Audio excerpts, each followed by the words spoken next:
Carlos Antonio Vélez.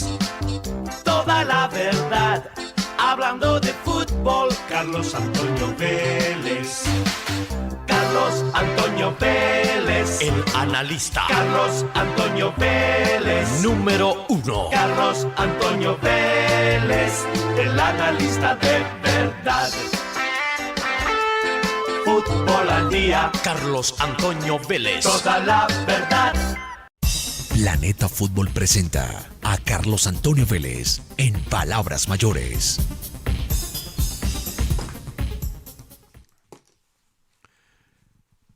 Hoy nos toca despedir a otro jugador al que tuvimos la oportunidad de ver casi en toda su carrera. Alfonso El Pocillo López. Alonso. El Pocillo nació en Manizales. De la selección de Caldas lo contrató Millonarios. Con Millonarios fue campeón. La hoja de vida habla de una etapa en Millonarios del 74 al 80, otra del 82 al 85, 335 partidos, 16 goles. En el Medellín estuvo en 1981, 16 juegos. En el Once Caldas 45 partidos, 3 goles, del 86 al 87. Y en el Unión Magdalena también estuvo.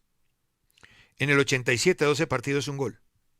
Jugó en total 408 partidos con 20 goles. Estuvo en la selección juvenil del 74, en las eliminatorias del 77 y el 85. Un hombre que había comenzado como centrocampista y terminó siendo lateral. Fue campeón con Millonarios. Y también subcampeón con Millonarios. Bueno, están armando un muy buen equipo arriba, si es que ya no está armado. Para él, que descanse en paz. Y para toda su familia y sus amigos, sus allegados, mi voz de condolencia. Alonso El Pocillo López. Estos datos están en uno de estos libros de Guillermo Ruiz Bonilla, que en paz descanse también. Hace unos años sacó el ABC del fútbol colombiano. De verdad es una pieza de colección. Son 4 tomos. Y ahí está la historia de todos los jugadores que pasaron por el fútbol colombiano hasta la época en que salió el libro. No sé exactamente qué año fue. Pero es una verdadera enciclopedia, son 4 tomos. Y ahí están todos los jugadores que pasaron por este país. Felicidades para la sub-17. No la he visto jugar todavía. La veré en estas semifinales. Brasil-Argentina, Ecuador-Colombia, clasificados al Mundial de Qatar. Es una clasificación más que puede celebrar la Federación Colombiana de Fútbol. Es la segunda de esta etapa. Copa Mundial Femenina Sub-20 y Copa Mundial Masculina Sub-17. Es el equipo del profe Freddy Hurtado. Lograron la victoria ayer frente a Paraguay 2-0 y avanzaron. Pues haré la valoración deportiva cuando los vea jugar. Pero, bueno, es una clasificación a mundial y a semifinales de un torneo. Últimamente en estas categorías nos ha ido muy bien. Recuerden el subtítulo de la 20 en el mundial. Y ahora esto. Muy bien. Muy bien. No, hay material. Hay material. Por eso nosotros necesitamos un técnico en la absoluta que mire todo esto y que vaya escogiendo y que además ligue, una, como eslabones de cadena, todas estas elecciones, 15, 17, 20.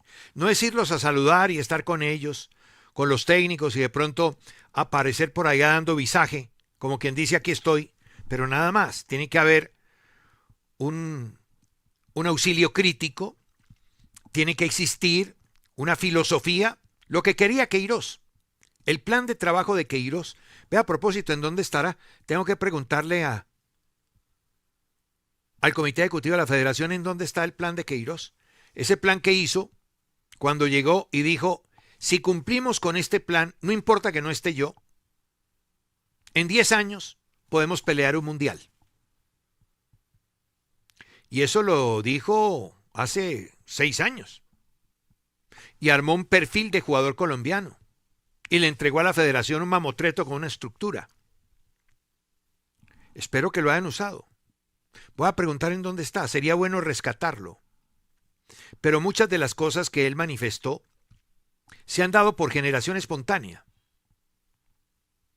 Selecciones son ruedas sueltas. Repúblicas independientes, la 17, la 15, la 20. Porque la absoluta está en otra cosa. El responsable, el señor Lorenzo, de la absoluta está en otra cosa. Entonces el argumento es que no, es que a él lo trajimos para que maneje la selección de mayores, para que la clasifique al mundial. No, clasificar al mundial ahora es un hecho ya consumado, porque van 7. Entonces hay que darle otros trabajos, otros oficios, para que tengan menos tiempo libre, porque ese tiempo libre, cuando uno no tiene nada que hacer, la cabeza empieza a funcionar para otras cosas. Bien. Qué bueno que los chicos ya vayan teniendo repercusión internacional. El fin de semana para la gran mayoría de jugadores colombianos no fue bueno. Jugadores de selección, a Lucho como a la gran mayoría de los titulares, no a todos, los reservaron en el partido del Bayern en Bundesliga. Suárez, que estaba a punto de lograr el récord después de 68 años, de romper lo que el Chirola Yasalde había dejado como impronta hace 60 y pico de años, anotar en 8 partidos consecutivos, se frustró porque no marcó. Fue muy útil para el equipo, como cuentan los historiadores del juego, pero no anotó. Entonces se interrumpe ese ciclo de 7 partidos consecutivos, apuntaba al 8 para romper la marca que tenía el Chirola Yasalde y no se dio. Bueno, James ni siquiera de suplente. Yo creo que ahí hay una parte de la historia que no nos han contado. Yo tengo por ahí una información, mañana la voy a traer, no sé hasta qué punto sea cierta. Pero ya hay quienes escriben que el técnico no lo había pedido. Lo primero es que ojalá esté bien, que ya esté completamente recuperado. Dijeron que sí, que había practicado normalmente, pero no apareció ni siquiera como suplente. Y el tiempo corre, ¿no? Carrascal se comió una roja absurda. Suplente, ingresó en el Fla-Flu, que ganó Fla 2-1, apareció ya al final y una expulsión tonta. Cataño, ni un solo minuto con el River ganador frente a Racing, no jugó ningún minuto. Y Quintero fue suplente. Entró en el segundo tiempo y cuentan los historiadores del partido que no fue importante. Y John Arias no pudo estar en el clásico paulista Palmeiras Corinthians porque estaba suspendido. Acumulación de tarjetas, según cuentan los de la historia. Le fue muy bien al Tinito Gómez, un extremo hábil, rápido, desequilibrante, jugador que han llamado a veces a la selección. Yo espero que tenga un cupito, porque es un muy buen revulsivo, logró un gol de gran factura, tiene la ventaja que en el fútbol brasileño ha aprendido a regular cargas, sabe muy bien en qué momento hay que activarse y bien marcado por derecha con tendencia a ir en algún momento pero de manera aislada y separada por carriles centrales.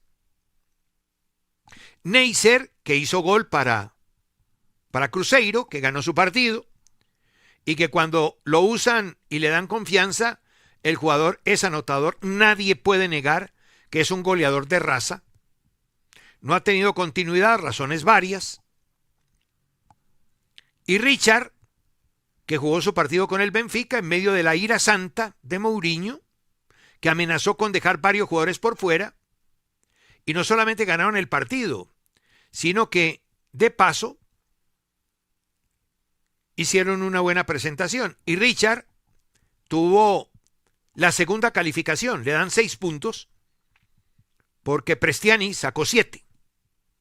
Pero Ríos está en segunda línea de regularidad. Esa es más o menos la cara de los nuestros. Algunos y muchos no tuvieron un fin de semana y son pocos los que brillaron y no son, salvo Ríos, jugadores de selección nacional. Esta mañana Opta nos sorprendió utilizando sus métricas. Realmente no explica cómo lo hace, pero sacó un ranking de clubes en el mundo y habla de fútbol masculino y fútbol femenino. Yo me imagino que Opta echa mano de todas sus métricas, de cómo mide el comportamiento de los equipos para hacer este ranking. No lo explica, reitero. Perdón, ¿me hablaron del máster? No alcanzo a copiar. Correcto, voy a mirar. Muchas gracias. Es que yo tengo VAR también aquí. Yo tengo VAR. Entonces, cuando hay alguna cosa en el VAR, me explican. Me dicen que aquí está. Es un sistema de clasificación de equipos global que asigna una puntuación de habilidad a casi 13.500 equipos del fútbol nacional en una escala de 0 a 100, donde 0 es el equipo peor clasificado del mundo y 100 es el mejor equipo del mundo, correcto. Los rankings se actualizan diariamente y actualmente clasifican a equipos en 183 países diferentes y 413 ligas nacionales únicas, proporcionando un sistema de clasificación verdaderamente global en el fútbol masculino. Sí, pero no dice cuáles son las métricas, cuáles son las medidas que miran para hacer esta clasificación. Me imagino que es un acopio de toda esa métrica que usa Opta. Y Opta trabaja todos los detalles que en la cancha se pueden dar, en lo colectivo y en lo individual, naturalmente. Entonces, en ese ranking, los 10 primeros son Bayern Múnich, Arsenal, Manchester City, Barcelona, PSG, Real Madrid, Liverpool, Aston Villa, Manchester United e Internacional. Y en cuanto a Colombia se refiere, ahí están. Atlético Nacional es el primero, de acuerdo a ese ranking de Opta hoy. Ocupa el puesto 109. Deportes Tolima es el segundo, puesto 197. Junior es el tercero, puesto 285. 205. América, 206. Y es el cuarto. El quinto, el Medellín. Sexto, Once Caldas. Séptimo, Millonarios. Octavo, Bucaramanga. Noveno, Santa Fe. Décimo, Pasto. 11, Águilas Doradas. 12, Alianza. 13, Llaneros. 14, Deportivo Cali. 15, Fortaleza. 16, Cúcuta. 17, Unión Magdalena. Inter de Bogotá, 18. Jaguares de Córdoba, 19. Y Huila, 20. Para que tengan una idea, el Cali está en el puesto 537, para hablar de los históricos. Santa Fe en el 309. Bucaramanga en el 304. Millonarios en el 277. Once Caldas en el 275. Medellín en el 250. Eso lo publicó Opta hoy. Voy a averiguar un poco más cómo funciona lo de la métrica. Aquí dice, utilizan un sistema de calificación jerárquico basado en ELO. Bueno. Para medir la fuerza de cada equipo. El sistema de calificación de ELO es una puntuación de habilidades que se ha adaptado a muchos deportes desde su creación para la calificación de los jugadores de ajedrez incluidas las clasificaciones mundiales oficiales de la FIFA, tanto para hombres como para mujeres. El algoritmo ELO, utilizado aquí, analiza los resultados de los partidos de más de 2.500.000 juegos desde 1990 para asignar una calificación a cada equipo que sea comparable entre ligas, países y continentes. Correcto, es el ELO. Opta hace además un comparativo individual y de equipos, no solamente con mapas de calor y no solamente con datos numéricos, sino que también tiene el ELO. Y ellos tienen el algoritmo para el ELO. Bien, ahí tienen, esa es la clasificación de los colombianos. Primero Nacional, segundo Tolima. Teniendo en cuenta todos estos aspectos del paisaje. Bueno, las jugadas discutidas, antes de detallar, ¿cómo estoy de tiempo? Bueno, estoy de tiempo bien. Las jugadas discutidas en Bogotá, en el Clásico. De entrada les digo que para mí ninguna de las dos es pena máxima. Obvio, eso desata las iras azules y tal. Pero pues aquí no se trata de desatar ni el cariño ni las iras de nadie, sino simplemente decir lo que uno ve, nada más. Empecemos por la jugada de Falcao. Falcao tuvo 9 minutos en el campo y tocó la pelota 3 veces. Y Falcao es un hombre de un recorrido muy grande, ¿no? Y él sabe que de pronto no alcanza a llegar a la pelota y una vez siente la presencia, advierto, el fútbol es un deporte, por si alguien no lo sabe, de contacto. Y los contactos tienen unos niveles de intensidad. Y hay jugadores que por experiencia, en el momento en que son tocados, caen aparatosamente al piso. Y más cuando ven que no tienen posibilidad de hacer contacto con el balón. Y aquí Falcao, otrora gran cabeceador, pues simplemente falla. Y en el momento en que ve que no puede hacer el contacto, se deja caer frente a la arremetida del jugador contrario. ¿Tenía la suficiente intensidad? Por ahí algún árbitro la pita, pero yo estoy con Rojas. Estuvo muy bien, para mi gusto, que no sancionar la pena máxima, porque no existió. Si no pitaron la de Mbappé, que le rompen la cara y tiene 3 puntos de sutura, y por eso no entrenó ayer, pues ¿cómo vas a pedir que piten esto? No, a ver, lo que uno le pide a los árbitros es que no piten penalitos, que piten penaltis, faltas reales, ciertas. Y la otra, pues la otra es que ni siquiera necesito mostrarla, la de Ureña. Hay un contacto primero con el balón. Si hay un contacto posterior, es de lo que se llama residual. Residual. Y aquí el rechazo es absolutamente claro. Además, la dirección de la pelota muestra que el impacto inicial, ¿no?, es entregado o dado por el defensor, en este caso, Hugo Rodallega. Para mí no hay absolutamente nada en ninguna de las dos y se aceptan posiciones en contrario. Segundo dato, antes de hablar de lo futbolístico, a mí sí me parece terrible. Yo sé que en este país hay cosas peores, en donde cada día vale menos la vida de las personas, en donde no se protege nada.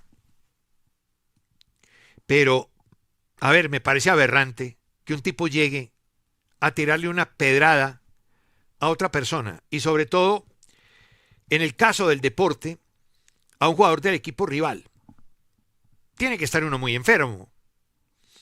De hecho, tenemos una sociedad enferma. Pero, a ver, siempre uno dice que el fútbol y el deporte tiene que ser una expresión no solamente de cultura, sino de un desahogo deportivo y basta, no más. Pero no puede ser que a Hugo, un sujeto indeseable, le tire una piedra.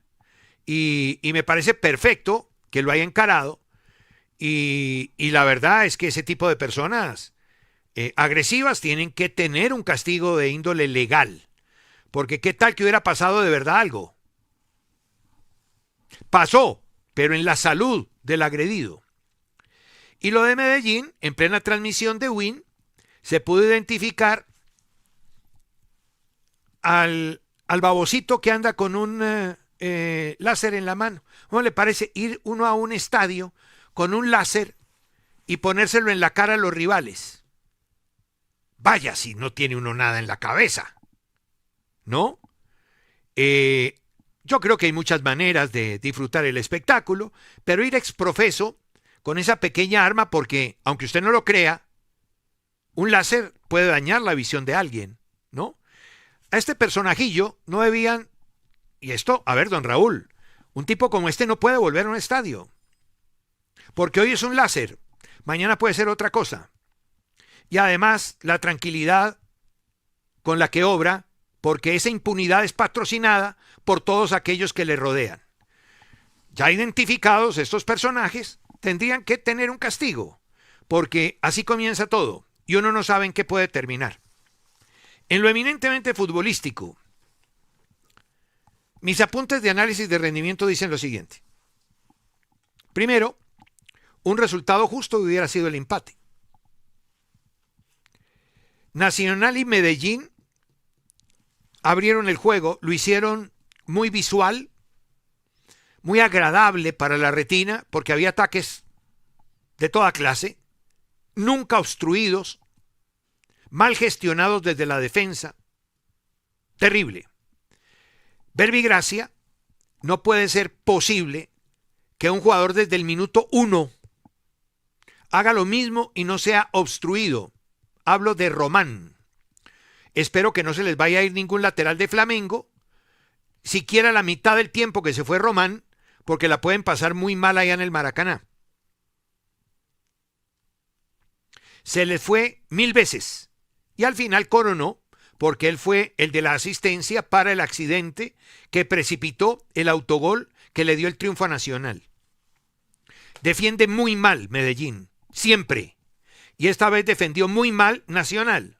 No es usual, pero defendió mal. Y cuando hablo de defender, no me refiero únicamente a los 4 de atrás o a los 3 de atrás. Es un concepto general. Ahora, los fallos clamorosos de Nacional, bien explotados por el Medellín. En la primera no hay presión. En la primera, en la que se roba el polaco la pelota de Tecillo, no hay presión. Hay simplemente una vigilancia. Estaba tratando de disuadir al adversario para que no jugara por un lado, sino que intentara jugar por el otro. Y se confunde Tecillo, pierde la pelota. Y luego Ospina da rebote hacia el medio. Y claro, le cae a Cataño y Cataño arco descubierto la mete. Después hizo la misma Ospina y de contera el gol de Londoño, que es la complicidad de quien no marca y de un arquero que es pieza fundamental para que esa pelota entre. Lo de Ospina fatal. Ospina no está en un buen momento. Ospina tiene que cuidar su pasado. No ferie más lo que hizo muy bien. No vaya a borrar con el codo lo que ha hecho con la mano. Tuvo Nacional un montón de pasajes de muy buen juego. Claro, con el rival permisivo. Muy buen juego. Pero el técnico hizo cambios de Excel, ¿no? Él lleva los cambios hechos. Pues son los cambios que uno no sabe por qué los hacen, ¿no? Porque como cuando sacan a Arias, allá sacan a Sarmiento, sacan a Arias en selección, que uno no sabe por qué. Son cambios de Excel. Y le quitó a Nacional el mejor momento. Uno no puede estar cambiando por cambiar. Miren Corinthians Palmeiras. 2 cambios de un lado, 3 del otro, 4 del otro. Que uno no necesita hacer los 5 cambios. En ninguna parte dice que hay obligación de hacer los 5 cambios ni utilizar las 3 ventanas. No, eso en ninguna parte dice. Y horrible, horripilante. Muy bien el árbitro, Roldán, extraordinario. Mire, se jugaron más de 70 minutos. Más de 70 minutos se jugaron. Eso es improbable en el fútbol colombiano. Con muy pocas faltas. Mire, tiempo total 98-11, jugado 70-18. Esa es la métrica de Opta, que es la que funciona en Di Mayor. Maravilloso.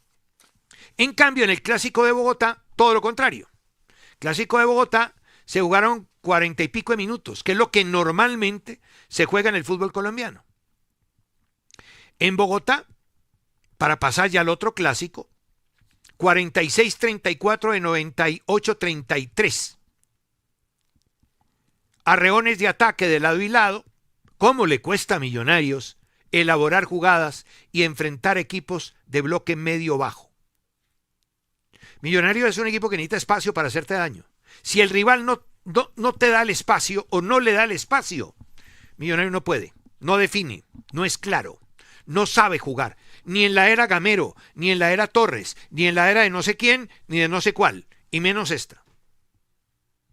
Son equipos, yo no sé, ya, quedó en el ADN de Millonarios que la elaboración no conduce a nada. A nada conduce la elaboración. Siempre hacen 4, 5, 6, 7, 8 pases y terminan en cualquier parte. Nunca un pase profundo, nunca una opción clara de gol, nada. Todos los goles de Millonarios son juego directo, juego directo, juego directo, pelota al espacio, no pelota al pie. Listo. Ya. Independiente Santa Fe gestiona muy mal los contraataques, contrario a Millonarios. Santa Fe por ratos asocia mejor y remató mejor el partido, pero estaba para empate clavado, empate que pudo haberlos eliminado a los dos. Afortunadamente existen un montón de equipos que no ganan teniendo la posibilidad de acceder directamente y ahí todavía están, ¿no?, en el nudo gordiano y podrían conseguir, si mejoran los resultados, una clasificación in extremis. Muy bien el arquero de Santa Fe, Biafara. Valencia extraordinario atacando, muy mal defendiendo, como siempre. Y Fagundes entró muy enchufado y fue factor diferencial para darle a Santa Fe la igualdad sobre el final. Simplemente les dejo, antes de darle paso a Daniel, una consideración. Se la meten por aquí, ¿oyó? Por favor. Y vale para todo el mundo. Una cosa es jugar a la pelota. Jugar a la pelota. Mi nieto juega muy bien a la pelota en el patio. Y otra cosa es jugar al fútbol.